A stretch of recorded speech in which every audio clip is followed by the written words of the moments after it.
Deus. A vontade de Deus é que você creia no seu Filho.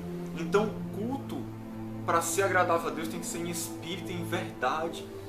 Porque o que Deus mais quer neste mundo é salvar pessoas. Será que você tem andado como um cristão de verdade? Não existe nada que a gente faça que possa comprar a salvação, porque Jesus já conquistou ela na cruz por nós. E aí Jesus continua dizendo: eis que o diabo está para lançar em prisão alguns dentre vós. Ele detalha a perseguição que ainda viria.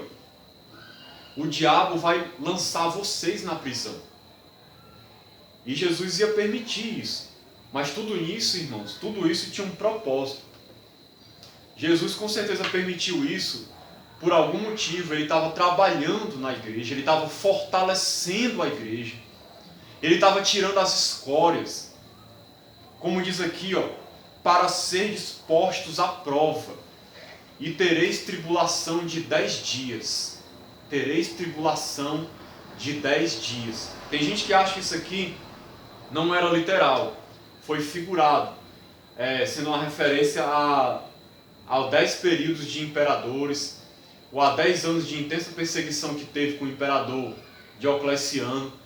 Mas independente do que seja, ainda ia haver uma grande tribulação, de 10 dias de prisão. Agora o que ele diz aqui? Para ser dispostos à prova. O que nós vemos aqui? O diabo, ele ia fazer isso com a igreja. Era um teste duplo aqui, era igual a questão de Jó. Eles estavam sendo tentados pelo diabo, testados pelo diabo, mas eles estavam sendo provados por Deus também. Vocês estão entendendo, irmãos? Eles estavam sendo provados por Deus e eles estavam sendo tentados pelo diabo. Isso aqui é muito sério, irmãos. Isso aqui é uma coisa que pode vir a acontecer comigo e com você algum dia. Imagine você ser lançado na prisão. Imagine você ser atormentado por 10 dias pelo próprio Satanás, cair numa tribulação horrível. Porque ser lançado na prisão naquela época era uma tortura horrível. As prisões eram horríveis, eram imundas, eram fedidas, havia tortura, havia humilhação psicológica, havia açoites, havia chicotadas, as pessoas passavam fome, eram agredidas, coisas horríveis. Imagine, eu quero que você pense nessa hora, você medite, se fosse você que estivesse lá, se fosse você que estivesse passando por isso, como é que você ia reagir? Jesus estava preparando a igreja.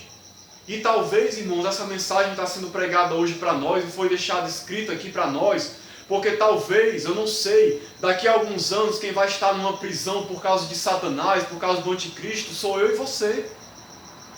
Pode ser nós amanhã. Como é que a gente ia reagir?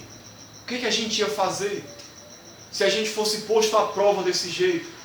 Como é que ia ficar o nosso cristianismo? Como é que ia ficar a nossa vida?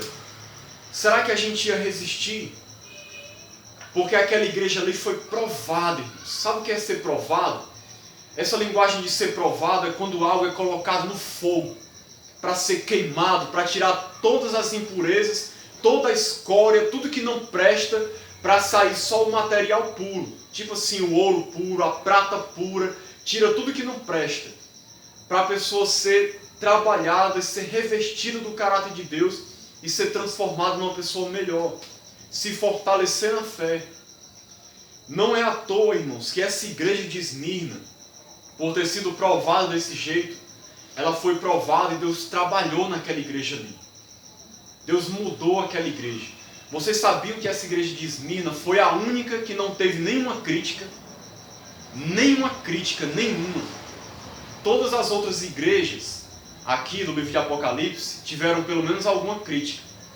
Até a igreja de Filadélfia, que se fala muito bem dela, Jesus fala muito bem, ele diz que eles tiveram pouca força. Uma crítica leve. Mas a igreja de Esmirna não teve crítica nenhuma. E foi a igreja que mais sofreu, que mais ficou na peia, que mais passou tribulação e pobreza. Mas foi o que? Jesus trabalhando na vida deles, levando eles a um crescimento espiritual, transformando aquela igreja.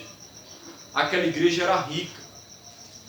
Existem tantas igrejas hoje, aqui no Brasil, por exemplo, que são uma miséria no sentido espiritual. Tem um monte de cristãos hoje aqui no Brasil que é uma vergonha para o Evangelho. Uma vergonha para o Evangelho. Que eles não têm nem um pingo da fidelidade que essa igreja teve. Igrejas hoje nesse país que são abastadas, que tem tudo do bom e do melhor, as pessoas não passam nenhuma dificuldade, não passam nenhum problema, não tem nenhuma dificuldade na vida e estão vivendo muito bem e estão vivendo um cristianismo meia boca, meio mundano e meio cristão, sem compromisso com Deus, sem querer saber de Jesus, sem fidelidade nenhuma. Talvez se fossem provados como essa igreja, se tornariam cristãos de verdade, se tornariam pessoas mais fiéis, porque esses irmãos aqui eram fiéis, porque eles sabiam que o pescoço deles estava a prêmio. Não era brincadeira ser cristão. Hoje em dia ser cristão aqui no Brasil é levado a pagode. As pessoas estão brincando nas igrejas. As pessoas estão brincando de seguir a Jesus, estão brincando de servir a Deus. Estão pensando que cristianismo é brincadeira, é oba-oba, é eventos, é modinha. Isso aqui, irmãos, era ser cristão naquela época. Sabe, a gente tem que entender isso aqui, porque amanhã pode ser eu e você que vai estar passando por isso. Existem irmãos hoje que passam por isso. A gente tem que sentir a dor deles, a gente tem que lamentar, a gente tem que chorar, a gente tem que sentir como se fosse nós, porque talvez amanhã sejamos nós. Porque daqui a pouco o anticristo vai se levantar nesse mundo e vai perseguir duramente a igreja de Cristo aqui.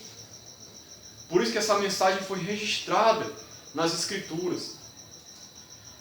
E Jesus diz assim, ser fiel até a morte e dar-te-ei a coroa da vida. Sabe o que ele está dizendo aqui? Ele não está dizendo assim, seja fiel até o dia de você morrer, não. Ele está dizendo assim, seja fiel mesmo que você seja martirizado. Ou seja, aguente até o martírio. Vocês vão ser perseguidos, suporte, ainda que vocês venham morrer por causa da fé em mim. Suportem, sejam fiéis até a morte. Então Jesus em nenhum momento diz assim, olha, eu vou livrar vocês da perseguição. Eu vou dar uma vida tranquila para vocês. Não, ele diz, sejam fiéis.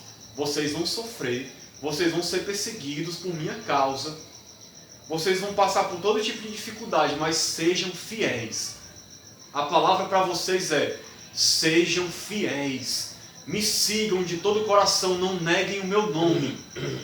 Ainda que seja necessário vocês morrerem, sejam fiéis a mim. E aí o que vai acontecer? Eu vou dar a vocês a coroa da vida. A coroa era uma linguagem para mostrar que eles iam reinar com Cristo, que eles iam receber uma recompensa celestial. A recompensa era o que? A vida eterna. O refrigério, o alívio dos sofrimentos. Ia ser tirada toda a tristeza, toda a dor, todo o sofrimento. E eles iam viver para sempre na presença de Deus, na presença de Cristo, louvando e adorando o Senhor em paz, em alegria, num regozijo eterno, desfrutando da vida eterna.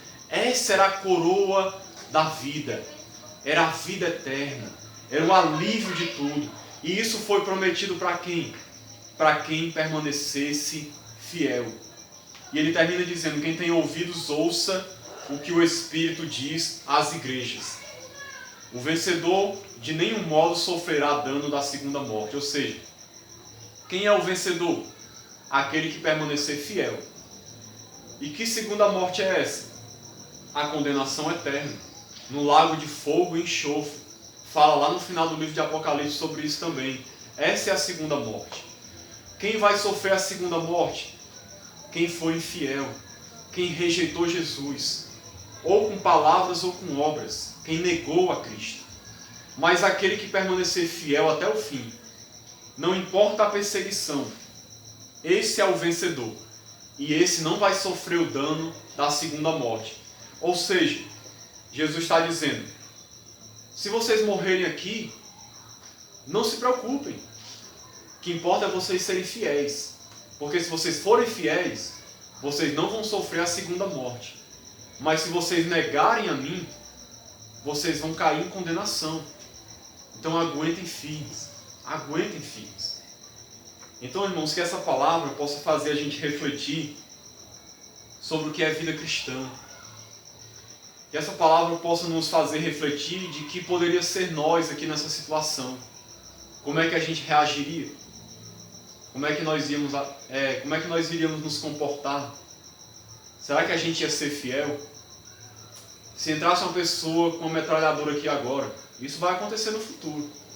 Colocasse na nossa cabeça aqui e dissesse, bora, eu quero ver agora de vocês quem é que é cristão mesmo. Negue a Jesus ou você vai morrer agora, aqui, na frente da sua família, na frente dos seus filhos.